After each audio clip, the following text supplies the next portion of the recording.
Fuudhee jaalatamtoota dhaggeeffattoota sagalee kanaa jirra jirtu ani baay'ee nagaadha. Nagaan nama irra jiru iddoo bakka artanittadha. Isiniif haa baay'atu. Egaa bakka iddoo biroo keenyatti hundeeffame keessaa isa tokkotti head officeetti argamna. Waaw asirratti hundeessan dhaabbata keenya Charmallee Juwaan jira. Asitti product jira. Asitti immoo staafii hojjettootaatu jira. It is very amazing. Baay'ee kan namatti tolu. Akkuma asirratti argitan asitti illee product-iwwan dhaabbata keenyaati. Waaw biroon keenya baay'ee guddaa fi beekamaa kan ta'e yommuu ta'u asitti illee hojjettootaatu jira. Amazing jechuudha baay'ee guddaa filatamaa kan ta'e. Egaa namni kamiyyuu biyyoota garaagaraa irra teessanii hojjechuu ni dandeessu. Dhugaa dubbachuudhaaf haala kanaan asitti immoo iddoo itti leenjii fudhachaatiin ol staafidha. Egaa ka baay'ee nama gammachiisa. Jechuudha dhaabbanni keenya baay'ee guddaa beekamaa akkasuma product-iwwan dhaabbata keenyaati. Jabaadha isinis nu waliin isin jechuun jaalladha. Asitti immoo biiroo kan keessatti haala kanaan leenjii fudhachaatiin kan turredha hundi keenya. Akkuma agartan asitti immoo tajaajiltootatu jira.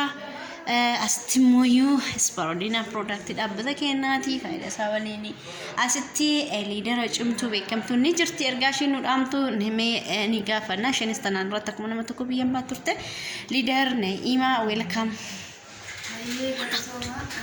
Assalamualaikum warahmatullahi wabarakatuh. Akkam nagaa jirtu fayyaa keessa qabdu.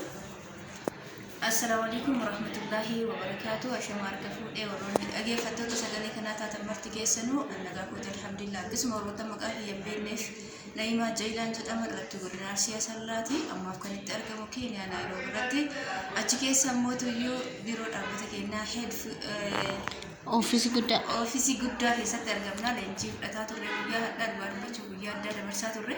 Akkasuma kan duraan illee biyya ormaa keessa taa'ee kan onlaayinii dhaabbachaa ture hadha immoo qaamaan kan fudhataa ture jechuudha. Waa eessatti eegalte biizinasa kana? Biizinasa kan eegale Saudi Arabiyaa keessatti.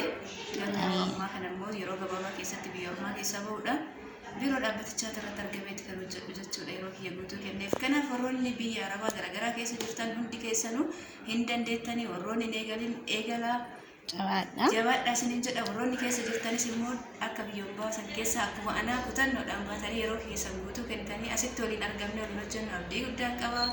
Galatooma isiniin jedha. Baay'ee guddaa galatoomadha. Biyya ambaa turte galtee biyya ishee galuudhaan boqonnaa fudhachuudhaan haala kanaan dhuftee biiroo dhaabbata keenya irratti yeroo gabaabaa keessatti egaa kaa hojjechaatti kan jirtu isinis ni dandeessu. Yeroo biraa dhuftanii waliin akka hojjettan abdii guddaa nan qaba. Siyaasa ta'u.